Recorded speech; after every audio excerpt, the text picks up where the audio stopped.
ओम शांति। आज 7 फरवरी 2025 के साकार मधुर महावाक्य हैं मधुबन से। आज मीठे बाप दादाजी ने कहा, मीठे बच्चे, तुम्हें चलते फिरते याद में रहने का अभ्यास करना है। ज्ञान और योग, यही मुख्य दो चीजें हैं। योग माना याद। प्रश्न है, अकलमंद यानी कि होशियार बच्चे कौन से बोल मुख से नहीं बोलेंगे? उत्तर है, हमें योग सिखलाओ। ये बोल अकलमंद बच्चे नहीं बोलेंगे। बाप को याद करना सीखना होता है क्या? ये पाठशाला है पढ़ने और पढ़ाने के लिए, ऐसे नहीं कि याद करने के लिए कोई खास बैठना है। तुम्हें कर्म करते बाप को याद करने का अभ्यास करना है। बाबा ने कहा, योग अर्थात याद। कई बच्चे ऐसे पूछते हैं कि हमारा योग नहीं लगता, हमें योग करना नहीं आता, योग कैसे लगाते हैं? तो बाबा ने कहा, होशियार बच्चे होते हैं, योग अर्थात याद है। वो याद में रहते हैं, चलते फिरते, खाते पीते, उठते बैठते, कोई भी काम करते, धंधा धोरी करते, सिर्फ बाबा की याद में रहना है। यही योग है। ओम शांति। अब रूहानी बाप बैठ रूहानी बच्चों को समझाते हैं। बच्चे जानते हैं रूहानी बाप इस रथ द्वारा हमको समझा रहे हैं। अब जबकि बच्चे हैं तो बाप को व किसी बहन व भाई को कहना कि मुझे बाबा को याद करना सिखलाओ, ये रॉन्ग हो जाता है। अगर हम किसी को भी कहें कि मुझे याद करना सिखलाओ, कैसे याद करते हैं, तो बाबा ने कहा ये रॉन्ग हो जाता है। तुम कोई छोटी बच्चियां तो नहीं हो ना? ये तो जानते हो मुख्य है रूह, वह तो है अविनाशी। शरीर है विनाशी, बड़ा तो रूह हुआ ना। अज्ञान काल में ये ज्ञान किसको नहीं रहता है कि हम आत्मा हैं, शरीर द्वारा बोलते हैं, देह अभिमान में आकर ही बोलते हैं, मैं ये करता हूं। अभी तुम देही अभिमानी बने हो। जानते हो आत्मा कहती है, मैं इस शरीर द्वारा बोलती हूँ, कर्म करती हूँ। आत्मा मेल है। बाप समझाते हैं, ये बोल बहुत करके सुने जाते हैं। कहते हैं, हमको योग में बिठाओ। सामने एक बैठते हैं इस ख्याल से कि हम भी बाबा की याद में बैठें, ये भी बैठें। अब पाठशाला कोई इसके लिए नहीं है, पाठशाला तो पढ़ाई के लिए है। बाकी ऐसे नहीं, यहाँ बैठकर सिर्फ तुम्हें याद करना है। बाप ने तो समझाया है, चलते फिरते, उठते बैठते बाप को याद करो। इसके लिए खास बैठने की भी दरकार नहीं।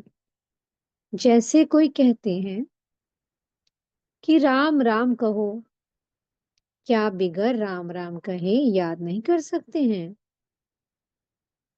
याद तो चलते फिरते कर सकते हैं। तुमको तो कर्म करते बाप को याद करना है। तो इसके लिए हम कहे जाते हैं कर्म योगी। कर्म करते हुए बाप की याद में रहना, तत् कर्म योगी। आशिक माशुक कोई खास बैठकर एक दो को याद नहीं करते हैं। कामकाज, धंधा आदि सब करना है। सब कुछ करते अपने माशूक को याद करते रहो। ऐसे नहीं कि उनको याद करने के लिए खास कहाँ जाकर बैठना है। तुम बच्चे गीत व कविताएं आदि सुनाते हो तो बाबा कह देते हैं ये भक्ति मार्ग के हैं।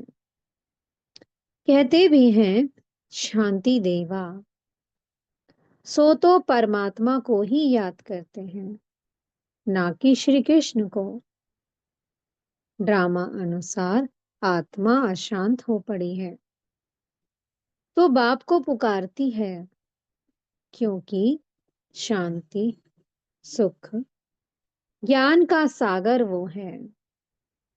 ज्ञान और योग मुख्य दो चीजें हैं। योग माना याद, उन्हों का हठ योग बिल्कुल ही अलग है। तुम्हारा है राजयोग, बाप को सिर्फ याद करना है।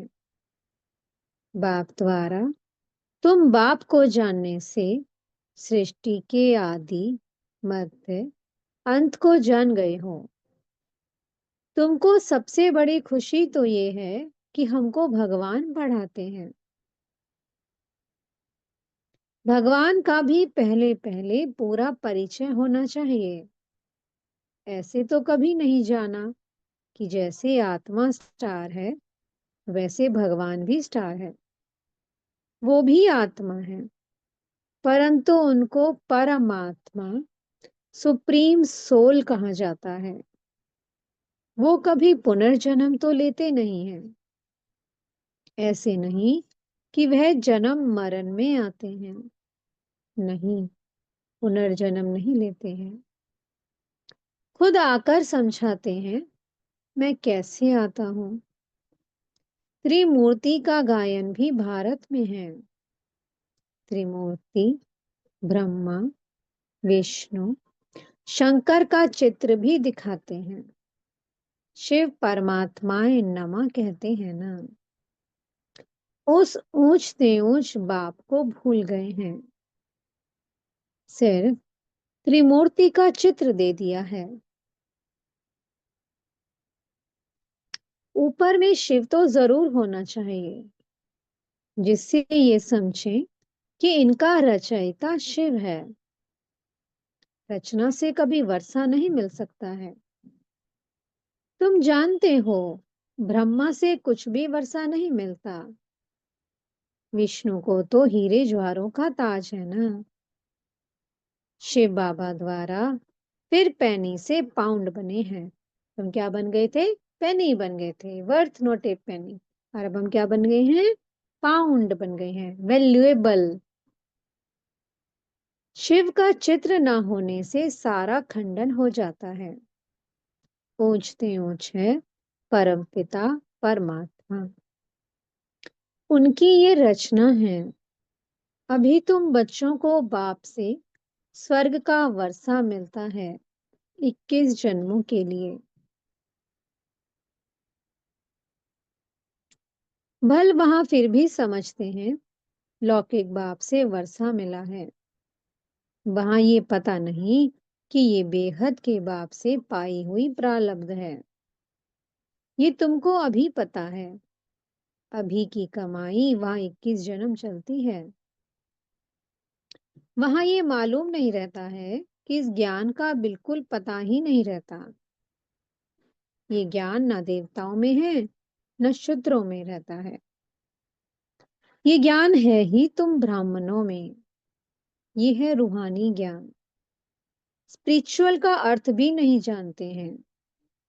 डॉक्टर ऑफ फिलोसफी कहते हैं।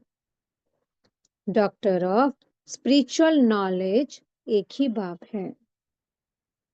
बाप को सर्जन भी कहा जाता है ना। साधु सन्यासी आदि कोई सर्जन थोड़े हैं। वेद शास्त्र आदि पढ़ने वालों को डॉक्टर थोड़े कहेंगे। भल टाइटल भी दे देते हैं, परंतु वास्तव में रूहानी सर्जन है एक बाप। जो रूह को इंजेक्शन लगाते हैं, वो है भक्ति। उनको कहना चाहिए डॉक्टर ऑफ भक्ति, अर्थात शास्त्रों का ज्ञान देते हैं। उनसे फायदा कुछ भी नहीं होता, नीचे गिरते ही जाते हैं। तो उनको डॉक्टर कैसे कहेंगे? डॉक्टर तो फायदा पहुंचाते हैं ना। ये बाप तो है अविनाशी ज्ञान सर्जन। योग बल से तुम एवर हेल्दी बनते हो, ये तो तुम बच्चे ही जानते हो। तो अविनाशी ज्ञान सर्जन हमें ऐसा योग सिखलाते हैं जिससे हम 21 जन्मों के लिए हेल्दी बन जाते हैं। बाहर वाले क्या जाने, उनको अविनाशी सर्जन कहा जाता है। आत्माओं में जो विकारों की खाद पड़ी है, उसे निकालना, पतित को पावन बनाकर सदगति देना, ये बाप में शक्ति है। ऑलमाइटी पतित पावन एक फादर है। ऑलमाइटी कोई मनुष्य को नहीं कह सकते हैं। तो बाप कौन सी शक्ति दिखाते हैं? सर्व को अपनी शक्ति से सद्गति दे देते हैं। उनको कहेंगे doctor of spiritual knowledge, doctor of philosophy. ये तो ढेर के ढेर मनुष्य हैं, स्पिरिचुअल डॉक्टर एक है। तो अब बाप कहते हैं अपने को आत्मा समझ मुझ बाप को याद करो और पवित्र बनो। मैं आया ही हूं पवित्र दुनिया स्थापन करने। फिर तुम पतित क्यों बनते हो? पावन बनो, पतित मत बनो। सभी आत्माओं को बाप का डायरेक्शन है, ग्रस्त व्यवहार में रहते कमल फूल समान पवित्र रहो। बाल ब्रह्मचारी बनो, तो फिर पवित्र दुनिया के मालिक बन जाएंगे। इतने जन्म जो पाप किए हैं, अब मुझे याद करने से पाप भस्म हो जाएंगे। मूल वतन में पवित्र आत्माएं ही रहती हैं, पतित कोई जा नहीं सकते हैं। बुद्धि में ये तो याद रखना ही है कि बाबा हमको पढ़ाते हैं। क्या याद रहना चाहिए बुद्धि में हमेशा? कि भगवान खुद हमें पढ़ा रहे हैं। स्टूडेंट ऐसे कहेंगे क्या कि हमको टीचर की याद सिखलाओ? याद सिखलाने की क्या दरकार है? यहाँ संदली पर कोई ना बैठे तो भी हर्जा नहीं है, अपने बाप को याद करना है। तुम सारा दिन धंधे धोरी आदि में रहते हो तो भूल जाते हो, इसलिए यहाँ बिठाया जाता है। ये 10-15 मिनट भी याद करें। तुम बच्चों को तो काम काज करते याद में रहने की आदत डालनी है। आधा कल बाद माशुक मिलता है। अब कहते हैं मुझे याद करो तो तुम्हारी आत्मा से खाद निकल जाएगी और तुम विश्व के मालिक बन जाएंगे। तो क्यों नहीं याद करना चाहिए? स्त्री का जब हथियाला बांधते हैं तो उनको कहते हैं कि पति तुम्हारा गुरु ईश्वर सब कुछ है, परंतु वह तो फिर भी मित्र संबंधी गुरु आदि बहुतों को याद करती है। वह तो देदारी की याद हो गई। अब ये तो पतियों का पति है, शिव बाबा पतियों का भी पति है, उनको याद करना है। अब कोई कहते हैं हमें निष्ठा में बिठाओ, परंतु इससे क्या होगा? 10 मिनट यहाँ बैठते हैं तो भी ऐसे मत समझो कि कोई एक रस हो बैठते हैं। भक्ति मार्ग में जिसकी पूजा करने बैठते हैं तो बुद्धि बहुत भटकती रहती है। नौधा भक्ति करने वालों को यही तात लगी रहती है कि हमको साक्षात्कार हो, ये आश लगाकर बैठे रहते हैं। एक की लगन में लवलीन हो जाते हैं। तब साक्षात्कार होता है। उनको कहा जाता है नौधा भक्त। वो भक्ति ऐसे है जैसे आशिक माशुक खाते पीते बुद्धि में याद रहती है। उनमें विकार की बात नहीं होती। शरीर पर प्यार हो जाता है। एक दो को देखने बिगर रह नहीं सकते। अब तुम बच्चों को बाप ने समझाया है कि मुझे याद करने से तुम्हारे विकर्म विनाश होंगे। कैसे तुमने 84 जन्म लिए हैं। बीज को याद करने से सारा झाड़ याद आ जाता है। ये वैरायटी धर्मों का झाड़ है ना। ये सिर्फ तुम्हारी बुद्धि में ही है कि भारत गोल्डन एज में था, अब आयरन एज में है। ये अंग्रेजी अक्षर अच्छे हैं, इनका अर्थ अच्छा निकलता है। आत्मा सच्चा सोना होती है, फिर उनमें खाद पड़ती है। अभी बिल्कुल झूठी हो गई है। इनको कहा जाता है आयरन एजेड। आत्माएं आयरन एजेड होने से जेवर भी ऐसा हो गया है। अभी बाप कहते हैं मैं पतित पावन हूँ, माँ कम याद करो। तुम मुझे बुलाते हो, हे पतित पावन आओ। मैं कल्प कल्प आकर तुमको ये युक्ति बतलाता हूँ। मन मना भव, मध्याजी भव, अर्थात स्वर्ग के मालिक बनो। कोई कहते हैं हमको योग में बहुत मजा आता है, ज्ञान में इतना मजा नहीं। बस योग करके ये भागेंगे, योग ही अच्छा लगता है। कहते हैं हमको तो शांति चाहिए। अच्छा, बाप को तो कहाँ भी बैठ याद करो। याद करते करते तुम शांति धाम में चले जाएंगे। इसमें योग सिखलाने की बात ही नहीं है, बाप को याद करना है। ऐसे बहुत हैं जो सेंटर्स पर जाकर आधा पौना घंटा बैठते हैं। कहते हैं हमको निष्ठा कराओ, या तो कहेंगे बाबा ने प्रोग्राम दिया है निष्ठा का। यहाँ बाबा कहते हैं चलते फिरते याद में रहो, ना से तो बैठना अच्छा है। बाबा मना नहीं करते हैं, भल सारी रात बैठो, परंतु ऐसी आदत थोड़ी डालनी है कि बस रात को ही याद करना है।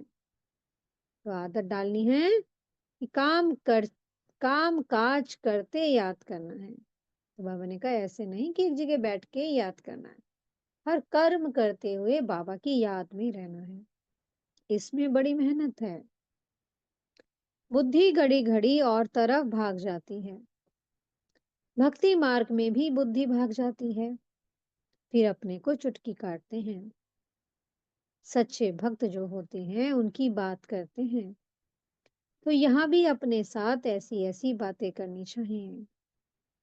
बाबा को क्यों नहीं याद किया। याद नहीं करेंगे तो विश्व के मालिक कैसे बनेंगे। आशिक माशुक तो नाम रूप में फंसे रहते हैं। यहाँ तो तुम अपने को आत्मा समझ बाप को याद करते हो। हम आत्मा इस शरीर से अलग हैं। शरीर में आने से कर्म करना होता है। बहुत ऐसे भी हैं जो कहते हैं कि हम दीदार करें। अब दीदार क्या करेंगे, मैं तो बिंदी है ना। अच्छा, कोई कहते हैं कि श्री कृष्ण का दीदार करें। श्री कृष्ण का तो चित्र भी है ना। जो जड़ है सो फिर चैतन्य में देखेंगे, इससे फायदा क्या हुआ। साक्षात्कार से थोड़ी फायदा होगा। तुम बाप को याद करो तो आत्मा पवित्र हो। नारायण का साक्षात्कार होने से नारायण थोड़ी बन जाएंगे। तुम जानते हो हमारी एम ऑब्जेक्ट है ही लक्ष्मी नारायण बनने की। परंतु पढ़ने बिगड़ थोड़ी बनेंगे। पढ़कर होशियार बनो, प्रजा भी बनाओ, तब लक्ष्मी नारायण बनेंगे। मेहनत है, पास विद ऑनर होना चाहिए। जो धर्मराज की सजा ना मिले, ये मुरब्बी बच्चा भी साथ है। ये भी कहते हैं कि तुम तीखे जा सकते हो। बाबा के ऊपर तो कितना बोझा है। सारा दिन कितने ख्यालात करने पड़ते हैं। हम इतना याद नहीं कर सकते हैं। भोजन पर थोड़ी याद रहती, फिर भूल जाते हैं। समझता हूँ, बाबा और हम दोनों सैर करते हैं। सैर करते करते बाबा को भूल जाता हूँ। खिसकनी वस्तु है ना, तो बाबा छोटी सी बिंदी है ना, तुरंत बुद्धि खिसक जाती है बिंदी से। घड़ी घड़ी याद खिसक जाती है। इसमें बहुत मेहनत है। याद से ही आत्मा पवित्र होनी है। बहुतों को पढ़ाएंगे तो उच्च पद पाएंगे। जो अच्छा समझते हैं वो अच्छा पद पाएंगे। प्रदर्शनी में कितनी प्रजा बनती है। तुम एक एक लाखों की सेवा करेंगे और फिर अपनी भी अवस्था ऐसी चाहिए। कर्मातीत अवस्था हो जाएगी, फिर शरीर नहीं रहेगा। आगे चल तुम समझेंगे। अब लड़ाई जोर हो जाएगी। फिर ढेर तुम्हारे पास आते रहेंगे। महिमा बढ़ती जाएगी। अंत में सन्यासी भी आएंगे। बाप को याद करने लग पड़ेंगे। उनका पाठ ही मुक्ति धाम में जाने का है। नॉलेज तो लेंगे नहीं। तुम्हारा मैसेज सभी आत्माओं तक पहुंचना है। अखबारों द्वारा बहुत सुनेंगे। कितने गांव हैं, सबको पैगाम देना है। मैसेंजर, पैगंबर तुम ही हो। पतित से पावन बनाने वाला और कोई है ही नहीं सिवाय बाप के। ऐसे नहीं कि धर्म स्थापक किसको पावन बनाते हैं। उनका धर्म तो वृद्धि को पाना है। वो वापस जाने का रास्ता कैसे बताएंगे। सर्व का सदगति दाता एक है। तुम बच्चों को अब पवित्र जरूर बनना है। बहुत हैं जो पवित्र नहीं रहते हैं। काम महाशत्रु है ना। अच्छे अच्छे बच्चे गिर पड़ते हैं। कुदृष्टि भी काम का ही अंश है। ये बड़ा शैतान है। बाप कहते हैं इस पर जीत पहनो तो जगत जीत बन जाएंगे।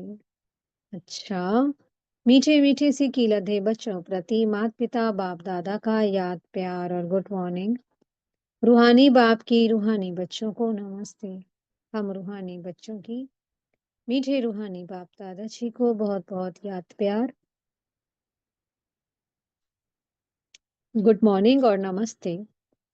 धारणा के लिए मुख्य सार है। पहला पॉइंट, काम काज करते याद में रहने की आदत डालनी है। बाप के साथ जाने व पावन नई दुनिया का मालिक बनने के लिए पवित्र जरूर बनना है। दूसरा पॉइंट है, उच्च पद पाने के लिए बहुतों की सेवा करनी है। बहुतों को पढ़ाना है। मैसेंजर बन ये मैसेज सभी तक पहुंचाना है। मीठे सतगुरु जी वरदान दे रहे हैं। स्नेह की गोद में आंतरिक सुख व सर्व शक्तियों का अनुभव करने वाले यथार्थ पुरुषार्थी भव। जो यथार्थ पुरुषार्थी हैं वे कभी मेहनत व थकावट का अनुभव नहीं करते। सदा मोहब्बत में मस्त रहते हैं। वे संकल्प से भी सरेंडर होने के कारण अनुभव करते कि हमें बाप दादा चला रहे हैं। मेहनत के पांव से नहीं, लेकिन स्नेह की गोदी में चल रहे हैं।